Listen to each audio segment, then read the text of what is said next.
Olá, você está no canal Vara História.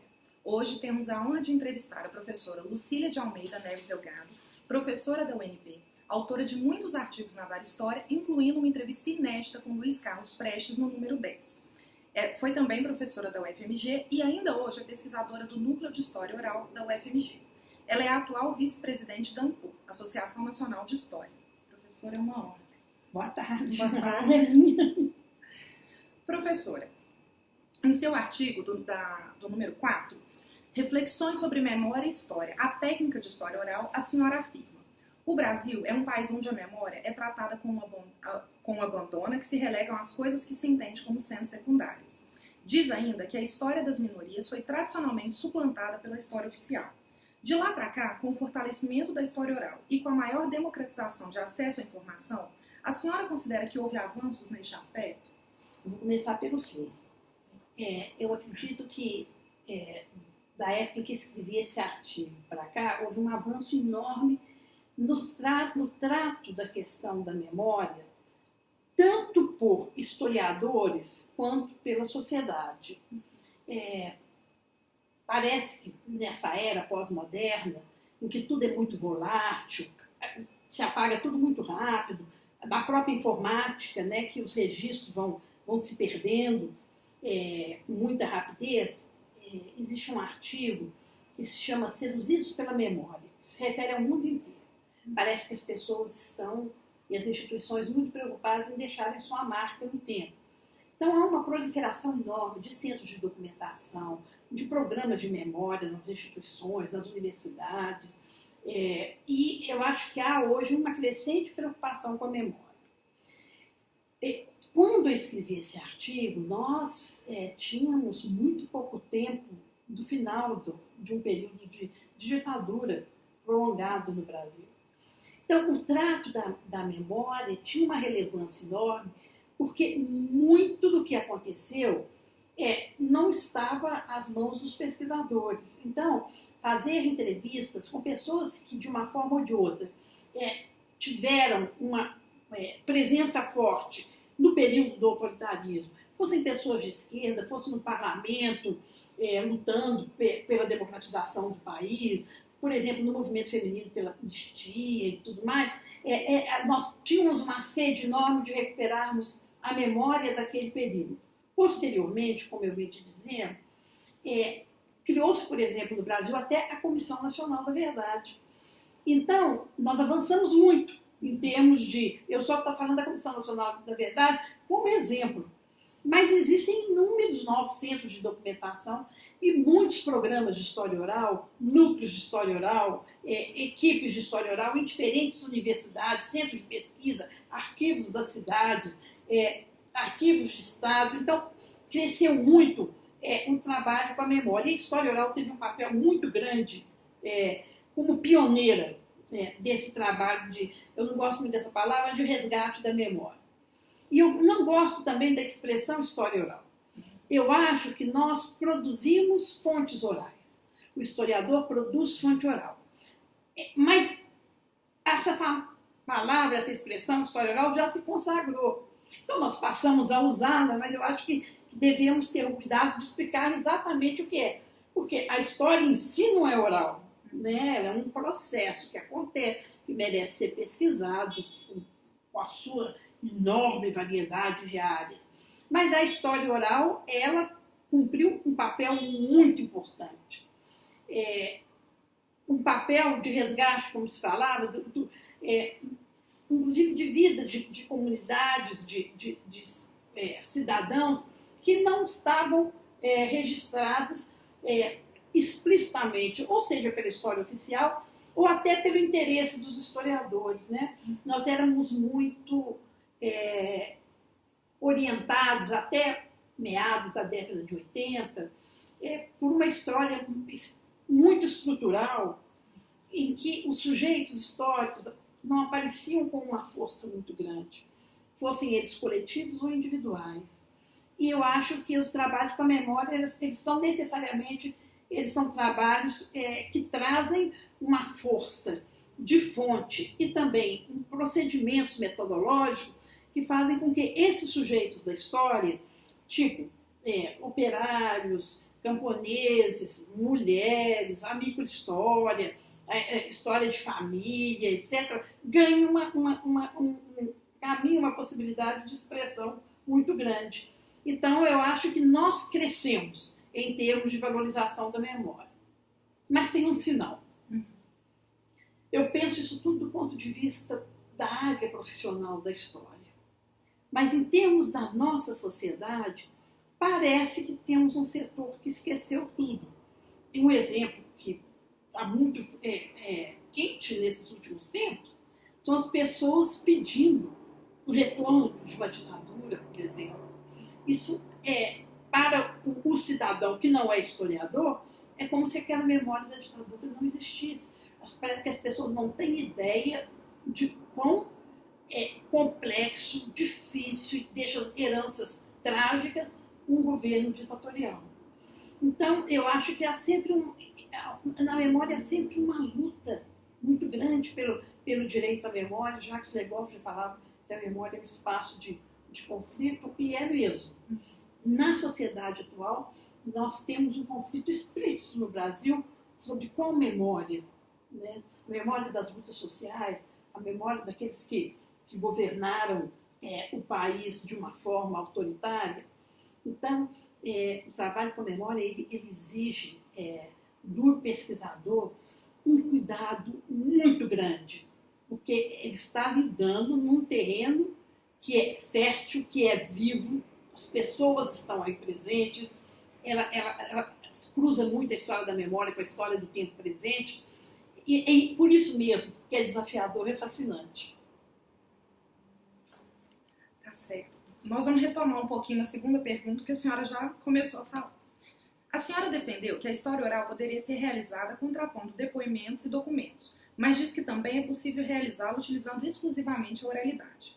Quais os cuidados necessários quando não há outros tipos de documentos que ajudem o pesquisador a utilizar o depoimento oral? No início havia uma discussão enorme. Quando a história oral começou a crescer no Brasil, houve uma resistência muito grande. Uma resistência avassaladora. Que o argumento principal era de que a história oral e os depoimentos, eles vinham carregados de subjetividade. Às vezes de uma dupla subjetividade, a do entrevistador e a do entrevistado. E por isso não era uma fonte, um documento ali produzido, não era tão confiável. Bom, primeiro, eu acho que a subjetividade e a neutralidade, elas estão sempre presentes nas manifestações históricas, nas escolhas que as pessoas fazem, as escolhas até coletivas, por exemplo, para participar de um partido político. Você vai olhar, tem um lastro de desejo, de subjetividade, de escolhas nisso tudo. Então, o historiador que trabalha na produção do documento, o grande desafio da história oral é porque você produz um documento que pode ser usado por você mesmo para escrever um artigo, um livro, uma tese, e pode ser usado depois por outras pessoas, se esse artigo, se essa entrevista está disponibilizada em algum lugar. Então, quem trabalha tem que ter muito cuidado de fazer uma pesquisa profunda para preparar os roteiros. Cuidado com a linguagem.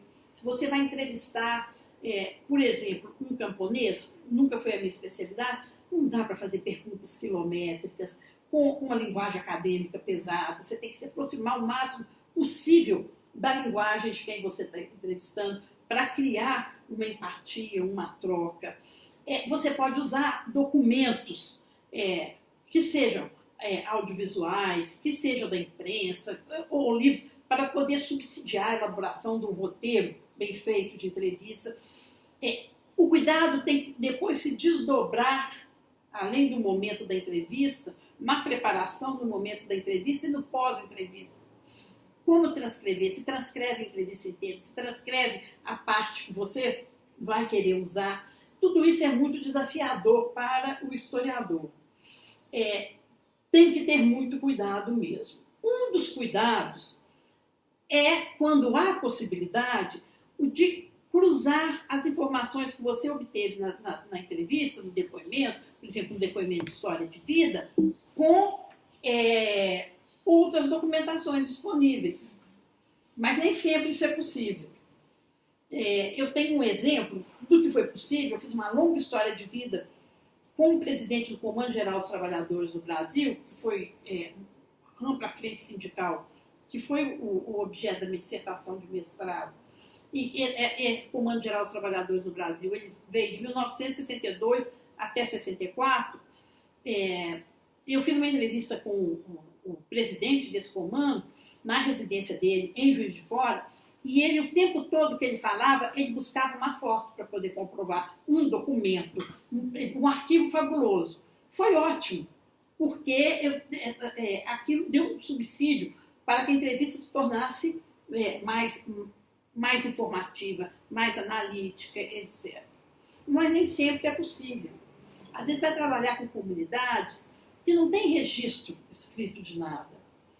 Então, nesse sentido, muitas vezes a gente pede para que haja sempre um pré-contato do historiador com quem será entrevistado, para ter uma troca de ideias, para que o entrevistador faça uma espécie de anamnese com aquele entrevistado, para em seguida montar o roteiro, né, que vai ser o roteiro da entrevista. Isso pode ocorrer, por exemplo, com comunidades camponesas, com indígenas, com pessoas que não são de movimentos organizados sociais, por exemplo, de comunidades de favelas, de movimentos étnicos. Nem todo mundo tem documento guardado, tem fotos, tem registros. Hoje, essa parte está mais coberta. Mas nós já fizemos entrevistas que nós partimos absolutamente do zero, né? Então, um contato preliminar é muito importante. Há que se cercar de um cuidado enorme todas essas etapas, porque, na verdade, está se produzindo um documento. Quem for usar pode fazer análise crítica desse documento, sendo a própria pessoa que fez a entrevista ou um terceiro. Mas há que se ter um cuidado muito grande, e quem pensa que a história oral é como uma entrevista jornalística rápida, você faz a entrevista, aquilo venceu, passou, acabou, não é assim. Muitas vezes esses depoimentos ficam guardados para serem pesquisados há 20, 30 anos, né? Então, e também o seu próprio uso do documento, no seu trabalho, tem que ser coberto de cuidados metodológicos. E eu acho que fazer história oral é muito difícil. Não é todo mundo fala, fácil, né? Eu sempre achei muito difícil. Tem momentos que chega a ser cansativo. Inclusive porque a nossa emoção também está muito presente na realização de entrevistas de história oral. E eu vou contar só um casinho para encerrar. No programa de história oral, hoje no grupo de história oral aqui da FAFISH, da UFMG, tinha um grupo de pesquisa dividido por temas. Eu era, com outros colegas, encarregados da linha que chamava Partidos e Sindicatos.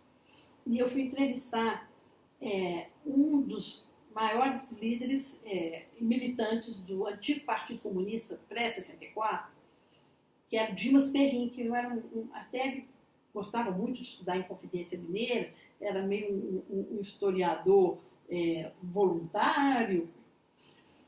Quando chegou, ele tinha muita documentação em casa, que eu não tenho ideia de como ele conseguiu preservar aquilo tudo. Ele foi preso várias vezes, foi processado, foi julgado. E ele também usava dos documentos, mostrava, e a entrevista era um momento de muito desafio para mim, que estava fazendo a entrevista acompanhada de uma ex-aluna que é professora daqui, a Miriam Hermeto. Nós fizemos juntos. Ela era bolsista do projeto. No meio da entrevista, eu entrei em pânico. Eu comecei a achar que se tivesse um golpe político de direita, eu estava perdida, porque eu tinha horas e horas gravadas de história com militantes do Partido Comunista. Eu tive um medo muito grande. Ele estava totalmente solto e eu me contendo travada, porque tive realmente isso é uma marca da subjetividade, da minha experiência no período do regime militar, do que a gente sabia, do que aconteceu, até que eu tive que dar uma sacudida e falar, não, vamos pedir para não ir uma semana, tentei me recompor e continuei, terminei, a entrevista está aqui no grupo de História Oral, está transcrita e é uma bela entrevista, para quem quiser conhecer um pouco da história do Partido Comunista no Brasil e em Minas Gerais. Lucília, muito obrigada. Foi uma honra, de verdade. E vocês continuem acompanhando o nosso canal. Eu posso só falar uma coisa? Claro. Queria dizer da alegria que eu vou te falar aqui hoje. Ontem, na hora que eu estava olhando as perguntas, olhando os artigos que eu escrevi, eu fiquei muito emocionada. É uma parte da minha vida. O Departamento de História da UFMG, uma das partes, é a parte mais rica da minha vida profissional. Tanto academicamente quanto afetivamente. Então eu pensei que eu ia abrir o chororô, mas porque eu estou sinceramente emocionada e quem agradece por esse momento de uma emoção tão boa sou eu.